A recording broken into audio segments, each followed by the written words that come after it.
अस्सलाम वालेकुम एवरीवन। आज हमने बात करनी है क्लोस्ट्रीडियम की। These are 4 medically important species. अब हमारे पास क्लोस्ट्रीडियम में 4 इम्पॉर्टेंट स्पीशीज़ है। जो पहली है वो है क्लोस्ट्रीडियम टिटैनी और जो दूसरी है वो है क्लोस्ट्रीडियम बोटुलिनियम और तीसरी है वो है क्लोस्ट्रीडियम परफ्रीजेंस। और इसमें हमारे पास जो आखिरी है वो है हमारे पास क्लोस्ट्रीडियम डिफिसिल। तो ये 4 पूरी हो गई। इनको तो आपने एज इट इज़ ठीक है नेम याद करने हैं, ठीक है। उसके बाद उन्होंने कहा जो सारे जो क्लोस्ट्रीडिया होते हैं ना, ये स्पोर फॉर्मिंग होते हैं, ठीक है। और इनके जो इम्पोर्टेंट फीचर्स हैं वो भी यहाँ पर दिए हुए हैं, ठीक।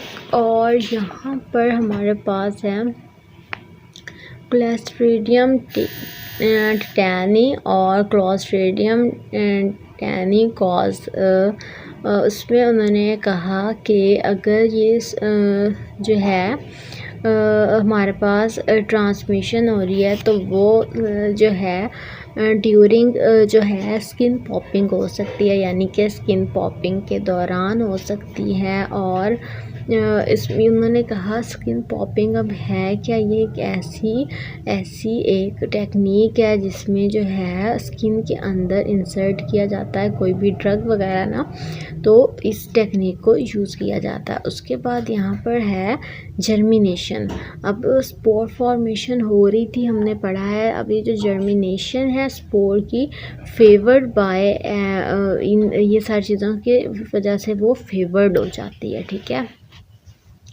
उन्होंने कहा कि जो है हमारे पास अम्प्लाइकस के और जो है सर्कमसीजन के जो ज़ख़म होते हैं ना डेवलपिंग कंट्री में, वो ज़्यादा कॉमन है, ठीक है। अब ये यहाँ पर जो है इस डायग्राम में दिखाया हुआ है कि किस तरह से ये अफेक्ट करती है।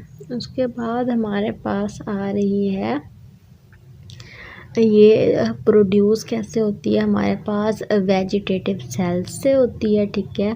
और इसके बाद हमारे पास उन्होंने कहा कि इसमें रेट्रोग्रेड फंक्शन होता है। मतलब एक होती है ना, एक तो रेट्रोग्रेड, दूसरी अब मुझे याद नहीं आ रही, पता नहीं वो कौन सी होती है। बहरहाल रेट्रोग्रेड होता है, समझो रिवर्स की तरफ, तो रेट्रोग्रेड तरफ होता है ये। और इसमें हमारे पास जो है ज़्यादा जो मतलब सबसे डिफ्रेंशिएटिंग इसमें जो फीचर आता है वो है लॉक जा, ठीक है। इसमें ये बात याद रखनी है आपने। और फिर हमारे पास यहाँ पर आते हैं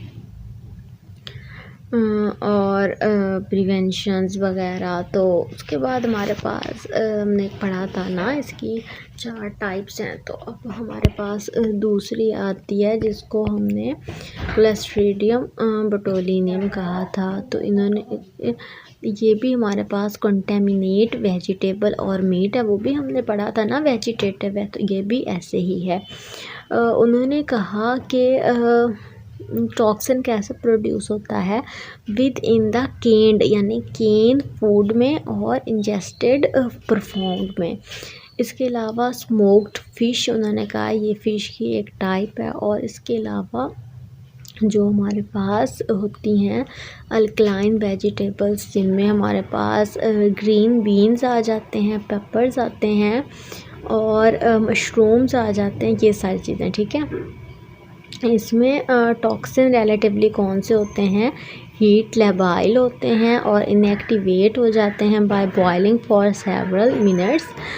और उसके बाद हमारे पास disease can be prevented by sufficient cooking, ठीक है। अगर हम ज़्यादा देर कुक करें तो ये चीज़ें नहीं होगी। ये बात अक्सर पढ़ी हुई है कि जो है अगर किसी भी चीज़ को अगर एक प्रॉपर हीट देना तो जर्म्स मर जाते हैं। तो अगर आप इसको, जाहिर सी बात है ये हमने पढ़ लिया वेजिटेशन से रेलिवेंट है, तो इसमें ज़्यादा काम मतलब ये इस तरह से स्प्रेड हो रहा है, तो हम इसको अगर रोकने की बात करेंगे तो हमारे पास यही जो है बेस्ट ऑप्शन है कि हीट ज़्यादा प्रोवाइड करें। ठीक है, तो यहाँ तक कोई सवाल पूछ लें। अल्लाह हाफ़िज़।